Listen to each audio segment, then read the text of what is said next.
નમસ્કાર. ઘણીવાર આપણી પાસે એવા પૈસા હોય છે જેની જરૂર કદાચ 3 કે 6 મહિનામાં પડવાની હોય, પણ ત્યાં સુધી એનું શું કરવું એ એક મોટો સવાલ હોય છે. તો આજે આપણે એક એવા જ રોકાણ વિકલ્પની વાત કરીશું જે આ મૂંઝવણનો એકદમ સ્માર્ટ ઉકેલ બની શકે છે.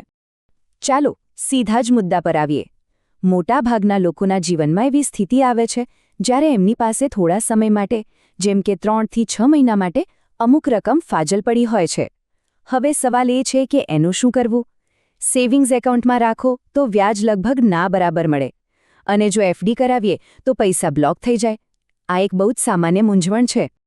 હા, આ એક એવી મૂંઝવણ છે જેના લીધે આપણા પૈસા કાં તો બસ બેંકમાં જ પડી રહે છે અથવા તો ખોટી જગ્યાએ લોક ઇન થઈ જાય છે અને આપણે એનો કોઈ ખાસ ફાયદો ઉઠાવી શકતા નથી.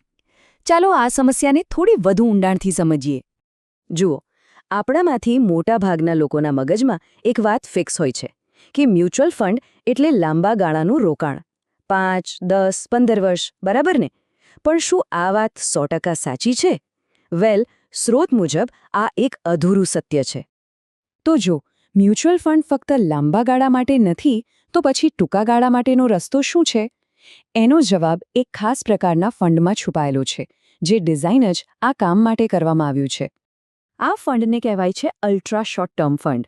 હવે નામ થોડું ટેકનિકલ લાગે, પણ કોન્સેપ્ટ બહુ જ સિમ્પલ છે. આ એક પ્રકારનું ડેટ મ્યુચ્યુઅલ ફંડ છે જે ખાસ કરીને એવી જગ્યાએ પૈસા રોકે છે જેમની પાકતી મુદ્દત એટલે કે મેચ્યોરિટી ફક્ત 3 થી 6 મહિનાની હોય. અને આ જે ટૂંકો સમયગાળો છે ને, એ જ આની સૌથી મોટી ખાસિયત છે. તો આ ફંડ્સ પૈસા રોકે છે ક્યાં? સામાન્ય રીતે ફંડ મેનેજર્સ આ પૈસાને ટૂંકા ગાળાના કોર્પોરેટ બોન્ડ્સ, સરકારી ટ્રેજરી બિલ્સ અને કમર્શિયલ પેપર્સ જેવા સાધનોમાં લગાવે છે. આ બધાની મુદ્દત ખૂબ ટૂંકી હોવાથી બજારના મોટા વ્યાજદરના ઉતાર ચઢાવની અસર એના પર બહુ ઓછી થાય છે, અને આ જ કારણ છે કે તે પ્રમાણમાં સ્થિર અને ઓછા જોખમી ગણાય છે. ઓકે, તો સ્થિરતાએ એનો એક મોટો ગુણ છે. પણ આ વિકલ્પને આટલો આકર્ષક શું બનાવે છે? ચાલો હવે એના મુખ્ય ફાયદાઓ અને એની લવચિકતા એટલે કે ફ્લેક્સિબિલિટી પર એક નજર કરીએ. જુઓ, દરેક રોકાણની બે બાજુ હોય છે, ફાયદા અને મર્યાદા.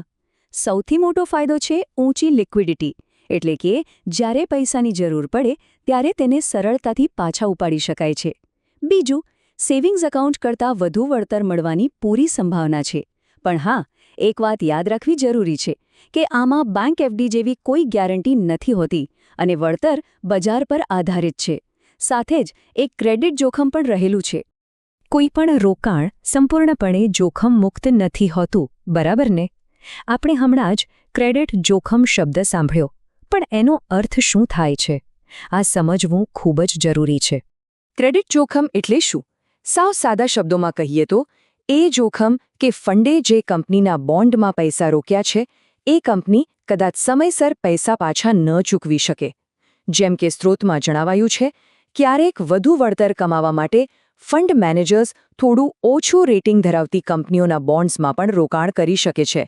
જો આવી કોઈ કંપની ડિફોલ્ટ કરે તો ફંડના વળતર પર સીધી અસર પડી શકે છે. આથી આનો ઉકેલ શું? સૌથી મહત્વનો મુદ્દો એ છે કે રોકાણ કરતા પહેલા હંમેશા એ તપાસવું જોઈએ કે ફંડના પૈસા કઈ કઈ કંપનીઓમાં અને કેવા સાધનોમાં રોકાયેલા છે. ટૂંકમાં, ફંડનો પોર્ટફોલિયો જોવો અને સમજવો ખૂબ જ જરૂરી છે. ચાલો, તો હવે આપણે આખી ચર્ચાના સારાંશ તરફ આગળ વધીએ અને સમજીએ કે આખરે આ ફંડ કોના માટે યોગ્ય છે. તો આખરે આ ફંડ કોના માટે છે? ટૂંકમાં, જે રોકાણકારો પોતાના ટૂંકા ગાળાના નાણાકીય લક્ષ્યો માટે પૈસા પાર્ક કરવા માગે છે, જેમને લિક્વિડિટી જોઈએ છે, એટલે કે પૈસાની જરૂર ગમે ત્યારે પડી શકે છે, અને જેઓ સેવિંગ્સ એકાઉન્ટ કરતાં થોડું સારું વળતર ઈચ્છે છે પણ બહુ મોટું જોખમ લેવા નથી માંગતા, તેમના માટે આ એક ખરેખર સ્માર્ટ વિકલ્પ સાબિત થઈ શકે છે. અને અંતે એક સવાલ જે વિચારવા જેવો છે: શું બેંક ખાતામાં પડેલા ફાજલ નાણાં ખરેખર કંઈ કમાણી કરી રહ્યા છે, કે પછી તેને વધુ સારી રીતે કામે લગાડીને કંઈક વધુ વળતર મેળવી શકાય છે? આ પ્રશ્ન પર ચોક્કસથી વિચારજો.